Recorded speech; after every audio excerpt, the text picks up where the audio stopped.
Bonjour à tous, bienvenue dans le Making of de Welcome to Tarot.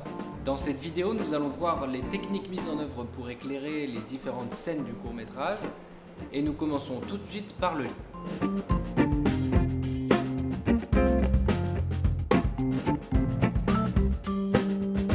Dans un souci de clarté, j'ai décidé de modéliser en 3D les décors et de vous montrer au sein même de mon logiciel 3D l'agencement des lumières.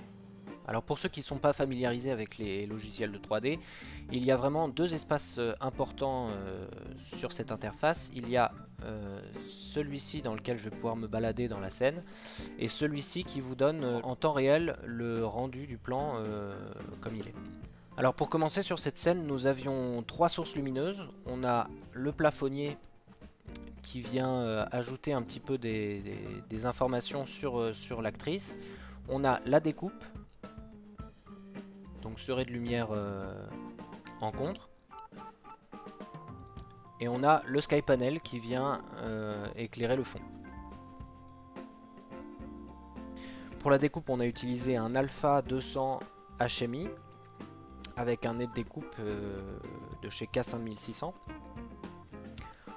Pour éclairer le fond, on a utilisé un sky panel S60 qu'on a mis à peu près à 20-25% de sa puissance et qu'on a réglé sur bleu. Et pour ramener un petit peu de niveau sur le plafonnier, on a utilisé des Kinoflow RGB qu'on a installé en hauteur comme ça pour éclairer le sujet.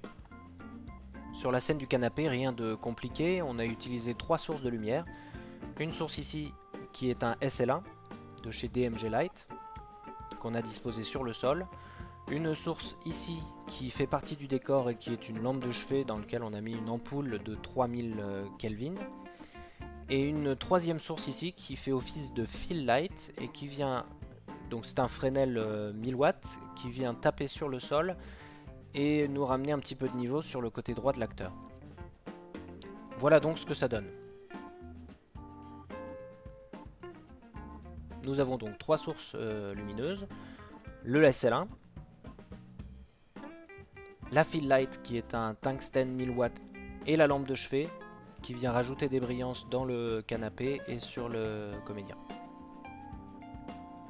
Sur la scène du packshot, nous avons utilisé une seule source lumineuse ainsi qu'un réflecteur. La source lumineuse en question, c'est donc un Joker 800 watts HMI sur lequel on a placé une chiméra accompagnée d'une toile de diffusion intermédiaire, une toile de diffusion full ainsi qu'une deuxième toile de diffusion demi. Le but de la manœuvre était d'avoir une source assez qui venait d'une seule direction mais très diffuse. Pour contrebalancer cette direction, nous avons décidé d'installer un réflecteur qui vient déboucher les ombres sur le côté droit du packshot et faire ressortir des détails sur le produit. Voici donc ce que ça donne. Sans le réflecteur et avec le réflecteur. Pour la scène de la régie, nous avions principalement une source que nous avons fait taper à travers la verrière. Devant la verrière, nous avions disposé des plantes afin de projeter leurs ombres portées sur le mur et sur les comédiens. À l'intérieur de la régie, nous avions disposé des tubes Kinoflow qui nous ont ramené un petit peu de niveau pour éviter d'avoir une lumière trop contraste. Pour la lumière en mouvement, nous avons disposé un Dedolight sur un grand pied équipé de roulettes et nous avions deux techniciens qui bougeaient le pied et qui faisaient bouger les ombres portées sur les comédiens et sur le décor.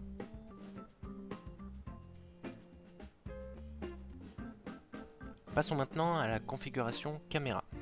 Alors pour commencer, nous avions une cage Tilta dans laquelle nous avons mis un Sony A7S II qui envoyait l'image sur un Atomos Shogun Flame qui enregistrait en ProRes 4.2.